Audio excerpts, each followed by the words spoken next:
Good afternoon, Kathleen Munroe. Welcome on VH Berries. Thank you. I'm so happy to be here. Thanks for having me. You have this love for storytelling with the letter S in capital letter that I noticed since 1982. That's right. Yeah, it's definitely storytelling. I think has always been my primary interest. Yeah, it's what I'm fascinated by as a consumer of things. So like reading and watching films and listening to music, I'm always interested in narrative. And then in terms of what I do, from acting, music, and more recently filmmaking, I'm really interested in narrative. It's always been my thing. Absolutely, Kathleen Munroe, because whether it's, as you mentioned, filmmaking, acting, or the music, these are only the medium to express what I call the Kathleen Munroe movement and artistic vision. That's a really nice thing to hear. But I really relate to that. Yeah, I mean, I think there are different media for storytelling that I like to explore, and each of them serves a slightly different impulse. So I find I just feel lucky that my life includes an array of disciplines because they each lend something a little bit different to the storytelling process. So yeah, in terms of that kind of creative expression, it's really I find a lot of joy in finding the right medium for the right stories. You are finding a lot of joy, and I'm very inspired and very curious about your musical career and past project that you have released over the last couple of years. It started with this idea of creating the Munroe musical project. Yeah, I've always played music. It was one of the first things that I discovered when I was a little kid. I started playing piano when I was really little, like maybe 3 years old or something. So I don't really have many memories without having music in my life. And I always, played and wrote and kept it sort of private. Like it felt like a bit of a more intimate creative pursuit for me. But but it was a few years ago. There was something that felt like not quite complete without releasing the music. So that sort of became the final phase of the creative process for me with music, is putting it out. It's been really fun. It's definitely the creative activity that I do that I have the least career ambition around. Like it's more something that just serves a creative instinct within myself. So for that, I find it really meaningful in my life because it doesn't have the same parameters as anything else. It's really open for me. I kind of just do it when I want to do it. I don't do it when I don't want to do it. I'm not serving anything other than my creative impulses. So it feels really, just really satisfying in a way to be able to have that. It feels sort of like a companion, music making to me. This is what you call the private interest. Yes, it feels, I think, somehow like the most, maybe because it's music writing is so, it has such broad parameters for form. I mean, you don't really need to follow like the same sorts of structures that you do in a screenplay or in writing something. It can be very almost like formless or sort of songs can take on their own shape. And I think for that's why it feels like sort of intimate to me, because it's really almost like unmediated impulse, right? It doesn't have to fit any kind of mold. So I think in that way, it feels a little kind of like pure expression or something. That, not that it doesn't involve refinement, but I think the fact that it can be just kind of, songs can be whatever they are, it just allows for like a very very high level of like personal connection and expression because, it doesn't have to conform to anything. It doesn't have to conform to anything, Kathleen Munroe. And I totally agree. This is very intimate and very also ironic because you started playing instruments, for example, at 3 years old. And years after, you are now, for example, in the series Patriot, playing next to the Opéra de Paris, next to the Colonne de Buren. Yeah, it was, that was a really wild experience in a lot of ways. Mostly actually just in terms of like intersections, like the idea of, as you're saying, which I think is so cool for you to point out, like, that these have been sort of loves of mine. And then I've been able to, touch into some really iconic places and experiences, through these loves that I have, which feels really tremendously lucky. And I also, like filming Patriot in Paris, the series that I did, it was amazing too, because I remember on one of the scenes being on a certain block in Paris that I had visited when I was, I think, 18. I flew to Paris for the first time by myself, had, like, not a lot of money, was just kind of winging it. And I remember standing in Paris and I was deciding whether I wanted to pursue acting as a career or whether I wanted to go a more conventional career route. And I was standing at this intersection thinking, if I could just imagine my life the way that I would want it to be, I would be back here someday, right around here, as working as an actor. That's what I really want to be doing, or working in film somehow, working in storytelling. And I remember it on Patriot, I'd forgotten all about that, but on Patriot, we were shooting a scene and I remember looking up and thinking, oh my God, this is where I was. Like, I remember being here when I was 18 in this very spot, imagining a life where I could be working in film or TV in Paris in this way. And just had kind of a trippy moment of being like, wow, this is real. And is your latest single in reality a message to the younger Kathleen Munroe? Because the single is called Don't Rush to Get Old. This is maybe a very implicit message.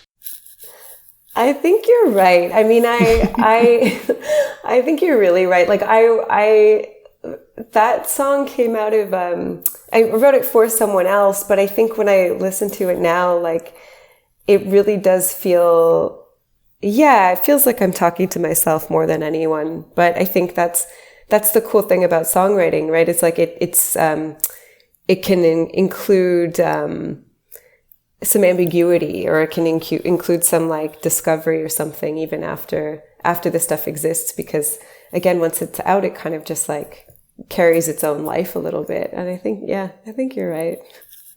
I am saying this because maybe that Kathleen, this younger version of you, really wanted to rush into acting and rush into being in Los Angeles, California, or Paris.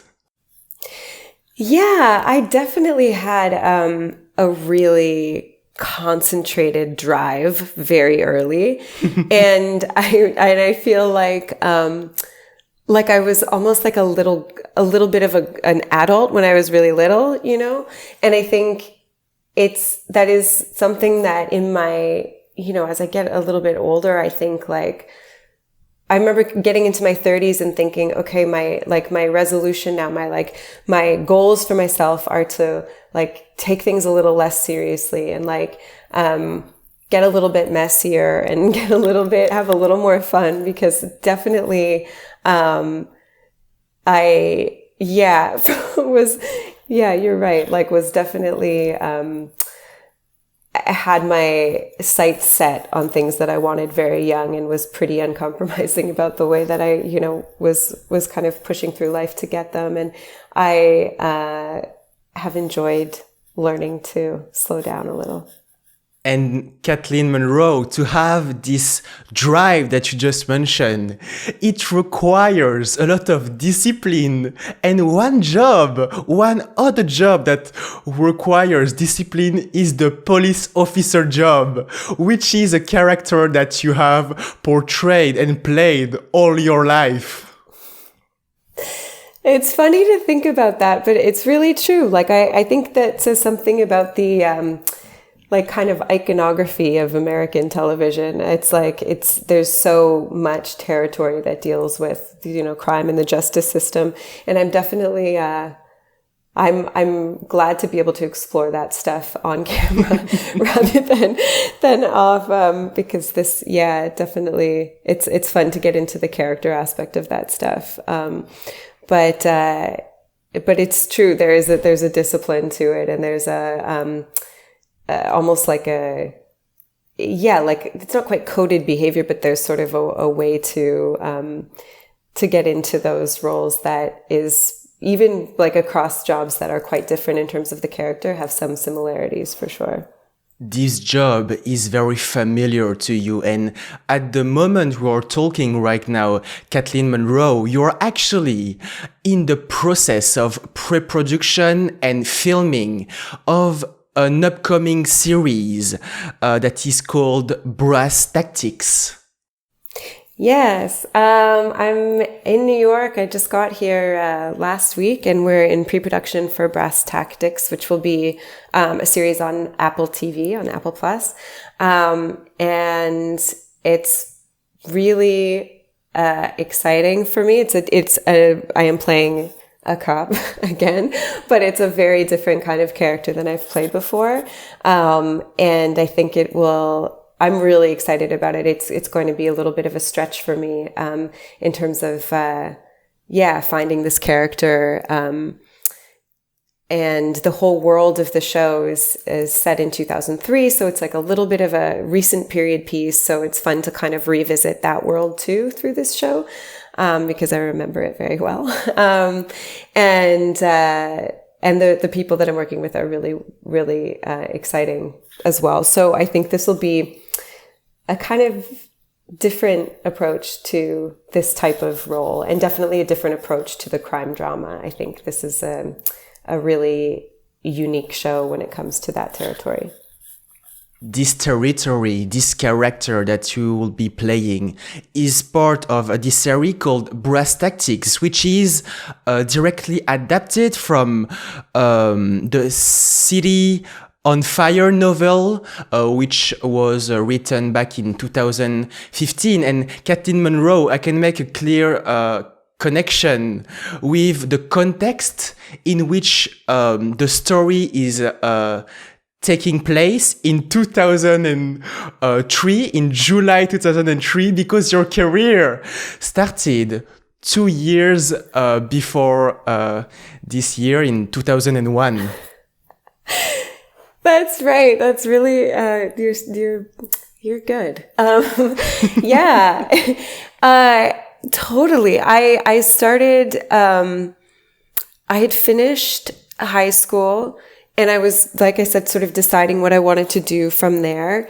And I decided I applied to some universities and thought I would try acting for a year to see if I could, to see what it was like professionally. Because I had no idea, you know, the city I grew up in, Hamilton, Ontario, was not well connected to the film industry at the time. So it was all sort of new stuff to me. And I remember it was 2001, just starting to audition, going in, kind of throwing myself at whatever opportunities I could find. And that's when I booked my first job. It was a pilot for MTV. And we shot in Toronto in the summer of 2001. Yeah, I remember it well. This is very interesting because you started, as you mentioned, in a city called Hamilton, back in Canada. Can you tell us a little bit more about the early days and what it took you to move from the north to the south? Yeah, for sure. Hamilton, is, where I was born and raised. And it's a city that really means a lot to me. It was totally formative in terms of my career and life and, personality, everything. It was really, it's the place that kind of made me. And I think the exciting thing about Hamilton when I was young was, it's got proximity to Toronto, but it's really its own city. It really has its own identity. And, it also has a pretty, robust arts scene. And when I was young, like there were some really cool bands coming out of Hamilton. There's a record label called Sonic Onion that was operating out of Hamilton. So it's like kind of exciting. You could see like, Hamilton bands on Much Music having videos and things. And it felt like, okay, there are people here who are participating in the arts. There was also a theater there called Theater Aquarius where I started taking acting classes when I was young and then doing high school theater and that kind of thing. There was enough of a community for that my interests were able to be kind of nurtured and I had some guidance. And I really, truly, like the difference between me having a career and not having a career, I think is one conversation with my acting teacher when I was about 17, I think, who said, hey, if you want to do this as a career, I'll explain to you how it's done. And he kind of explained how agents work and how you audition and how, just sort of the breakdown of the industry. And he introduced me to my first agent in Toronto. And that came directly out of theater classes in Hamilton. So it was, I don't know how I would have done it otherwise. I was looking into becoming a playwright or maybe coming up in the theater a little bit more. And that decision really just changed the course of everything for me. So I moved to Toronto and then started acting and that became my career quite quickly. And then moving to LA, it just was sort of one of those things that at the time, nowadays maybe less so, but at the time it really felt like something that at a certain point an actor in Canada would do if you want to expand your career. And for me, it always means a lot to me to work in Canada. I love working in Canada. Some of my favorite experiences have been working in Canada. And the great thing is moving to LA, I still keep a presence in Toronto. I have a home there and I can't ever quite leave it behind and I don't want to. And I don't have to, which is nice. So LA gives me the opportunity to sort of crack open another part of the industry. And I've been so fortunate to be able to have access to that part of the industry. Most of my career has been in America, but I still am able to work at home, which feels like, it's always a really, warm and inspiring thing to do. That's right, Kathleen Munroe, because what you have in Toronto right now is what we can call a pied-à-terre, which is a French word, because French, back in the days, and of course, this is still the case today, was part of your interest and guidance. Oui, bien sûr. I feel like I'm on the spot now. I should have practiced. J'ai parlé français depuis l'âge de 5 ans. But I am a little bit rusty. I'm more than a little bit rusty. But French for me, it's such a gift. Like I was put into French immersion when I was a child and I'm so grateful for it. I think I really, I love stories, I love reading, I love language, and I think finding ways to express myself through language, like when sometimes it feels right to express myself through melody, through music, sometimes through visual things, sometimes it's language. And with language, I find the unbelievable benefit of having a second language. It just kind of points out how any one language might be a little bit limiting in terms of expression. Like sometimes I find when I get into a mode of speaking French really regularly and I'm back in a sort of fluent place, I do feel really connected to the way that I can express myself, and it is different than the way I express myself in English. The languages are just like, I don't know, do you feel the same way? Yes. Okay, yeah, I'm curious because I find French to be so precise. Like I think it's got a smaller lexicon. Like you really need to choose your words very carefully, and syntax has to be pretty spot on, where in English it can be a little bit looser. And I think the precision of French is really appealing to me. And there's, I think, also like a beauty in like the word usage.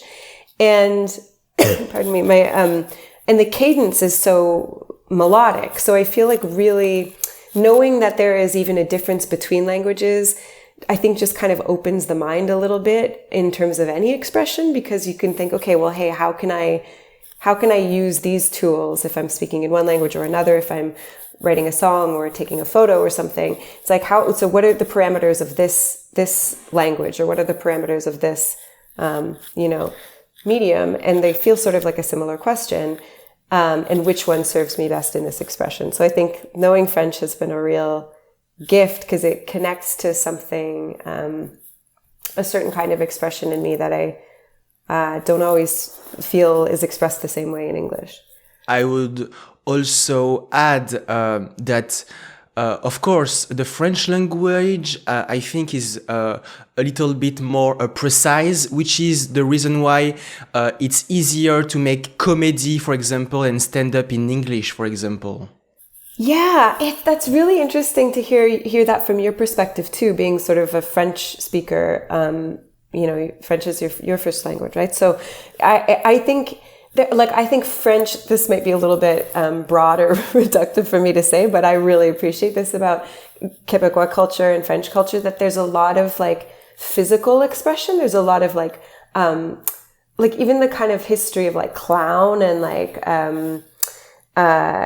certain like more performance art type things. I feel like there's a really rich history of that stuff and present. There's a lot of that stuff in French language cultures, that is a bit different. Like there's a physical aspect to the comedy sometimes in French, or something that's a little bit more embodied and a little bit like less reliant on language, where I don't feel the same. Not that there's not those traditions at all in English speaking culture, but I feel like there's a really interesting richness to that stuff in French.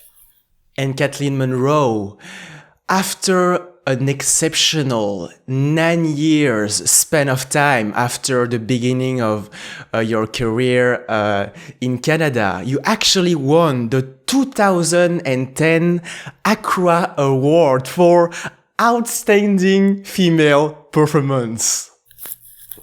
Yeah, that was a really nice moment, honestly. I felt so like because the ACTRA Awards they're peer decided, right? It's people who are also in the union that are voting on this stuff. So it really meant a lot to me to have like the people who are kind of my peers in Canada come to that decision. And I won that award for a job for like a smaller part in a TV show called Flashpoint. And it was the kind of role that I just didn't think would get, it's not usually the kind of role that would get the eyes on it to be eligible for an award like that. So I really just felt like it was really cool. It's really cool that the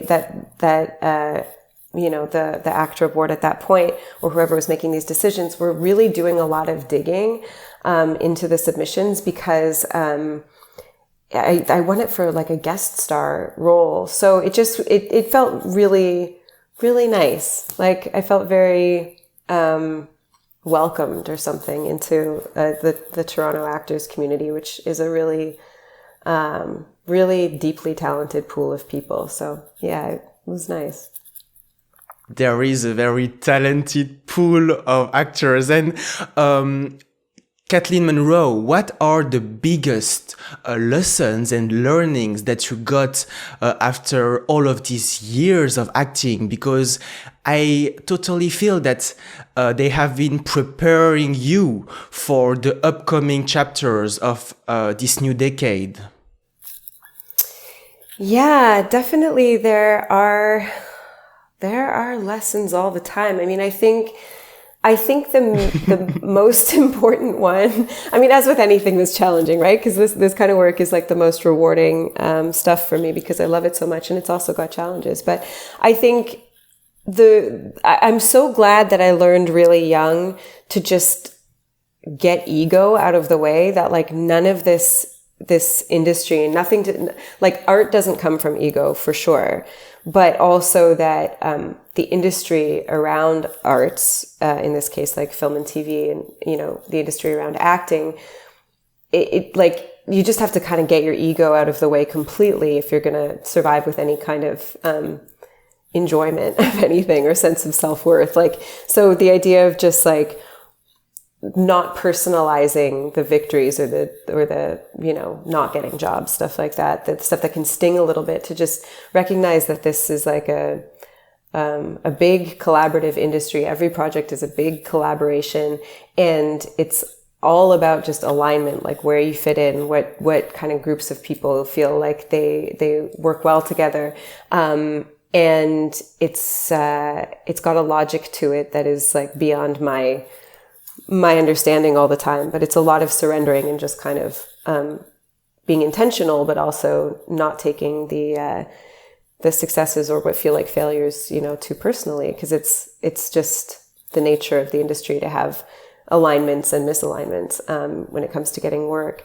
And I think I've also learned a lot about how to tell stories on film and TV, watching directors. I mean, having worked with so many different directors in this amount of time and on different projects, to see what really resonates with me and what doesn't. I'm planning to, I've got a couple of projects in development to direct right now, and I feel really excited to apply some of that knowledge to this next process, to like, there are people that I keep in mind, or lessons that I keep in mind, like really specific things sometimes from directors that I've worked with, or crew members or actors that I've worked with, that I want to kind of amalgamate all these little like nuggets and bring them forward.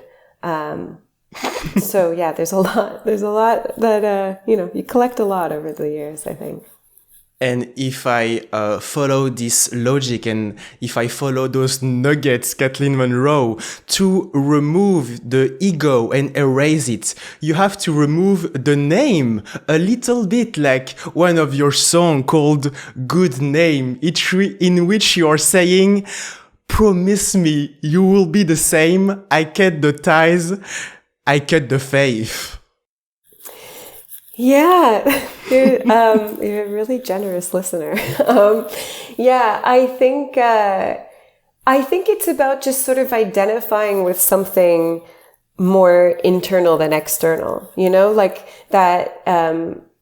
Yeah, but I think you're right. There is a certain kind of like, not erasure. I mean, you want to bring yourself, and you want to bring your, especially as an actor, you bring like your whole host of experiences to a job, and then just sort of shape everything to fit the role and in the moment. But I think there is a bit of a, like, if you're doing any of this work to try to be good at it, or to try to look good at it, or to try to get positive feedback, it's just, for me, it doesn't work well that way. For me, I have to kind of forget that anybody's paying attention, forget that anybody cares, and just try to find the truth at the heart of all of it. So in a way, it's like really coming from a super authentic personal place, and then also shedding, the external stuff, like the idea of anyone else's perception, or sure, even the idea of like, hanging on to your name. In definitive, Kathleen Munroe, all of these different types of process are a sort of muscle that you have to practice every day. And in addition of the filmmaking hat that you will be soon wearing for a duality and two different very special projects, you are also wearing the producer hat. For example, by co-producing a short film called Taos. Yeah, that was a really cool experience. That was my first time producing, and I was brought into that project by my friend Jessica Harris, and she's my co-writer and co-director on one of my projects in development as well.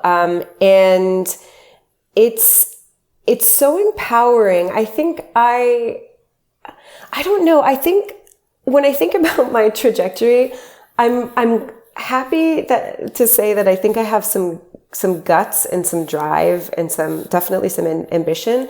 But I think what I'm recognizing at this stage in my life is that I'm really grateful for the people who have been pioneers, like a little bit before me or even after me, kind of like who are pioneers right now. Because when I was like 18, deciding what I wanted to do with my life, I didn't have the imagination to think, oh, I want to be a producer and a director. I want to be a filmmaker. There were not all that many examples of female film directors, female film producers that I knew of at that point. There definitely have been amazing women in those roles since the beginning of cinema, for sure. But I wasn't, it took me a while to become aware of them and to be exposed to their work and to start planting an idea that was at all possible for me. And I think what's really cool in the last sort of few years culturally is that we're really questioning all of those things that felt like implicit barriers. All there's that part of my thinking now that's shifted and gone, well, why didn't I think of becoming a filmmaker when I was younger? It wasn't because I wasn't interested or because I didn't have perspective. It's like I didn't have a clear pathway to that I could identify, and my imagination wasn't big enough to design that pathway for myself. So I think what I'm really excited about is that now there are pathways now, and I also have so many inspiring peers who are doing this stuff. So when I was brought into Taos, initially as an actor and then as a producer, it was kind of like a little bit of permission granting or something. Like I felt suddenly like, yeah, I guess, well, I am now a producer. Like factually, I'm a producer of this movie. So I'm like, I guess that's an okay thing for me to say, and an okay thing for me to say that I want to do. And it's a little bit embarrassing to say that I don't think I had that gumption before, but I really don't think I had that gumption before. I needed to come to this place of hitting my own limits as a creative and wanting more, like kind of being at that edge of having written things and then going, but wait a minute, like I know how I want this directed. Well, maybe I can actually do this myself, and then getting support in that. And luckily I do have a lot of support behind me in this stuff, to make it all feel a little bit more attainable. But yeah, it's been a funny journey to this place of really, aligning with writing and directing and producing as well, which I think too, if I look back at all of my kind of vast storytelling interests, which, like I said, have kind of ranged from music to writing to photography, also to acting. I think filmmaking is sort of the thing that wrangles all of those disparate things and brings them together, and feels like a pretty full form medium for that kind of multifaceted expression. So I'm happy I got here. This filmmaking is obviously going to be the new medium for you to express this Kathleen Munroe vision and movement. And I am very curious about the figures that inspired and who are inspiring you right now. as you mentioned, a female upcoming director? Yeah, there are so many. There's so many right now. I mean, like the obvious ones, but they're people who I've been paying attention to for years now. But Chloe Zhao and Jane Campion, I've always loved. I remember renting the piano when I was like, I don't know, really young, and just like the like landscape shots, everything was just kind of burned into my brain. But Kelly Reichardt too is like a longtime favorite. Céline Sciamma, Eliza Hittman, I just think she's amazing. Janixa Bravo, I think is incredible. I mean, there are so many people working right now who I just think are those are sort of like even people who've been working for a while, but yeah, it's exciting. It's exciting to have so many touchstones, and then to also kind of recognize that when I think about what I want to do, I do have like a perspective that feels like it's my perspective. And so I'm excited to have like such a vast film history and film present to draw upon, but like using that language, I'll be able to articulate something that I want to do that feels like it's my voice as well.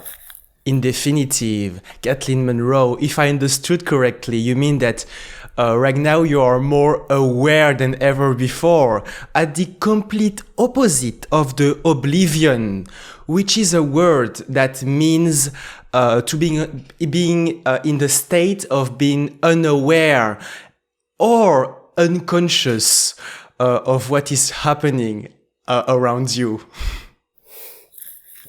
Yeah, definitely. And yeah, I had done, I'm sure you're referencing, I released an album called Oblivion with a song on it called Oblivion. And it's a concept that I think about a lot in terms of like, I mean, in a lot of different ways, but in terms of creative process, the idea of oblivion to this kind of like, I think of it as like a vast, like an emptiness with some mass to it or something. I don't know. Like it's like there's a vastness to the nothingness in that word. And I think when I approach creativity, the first thing I do is put in some parameters to get the creativity going, because there's nothing scarier to me than oblivion, than just like a big, like vast unknowing.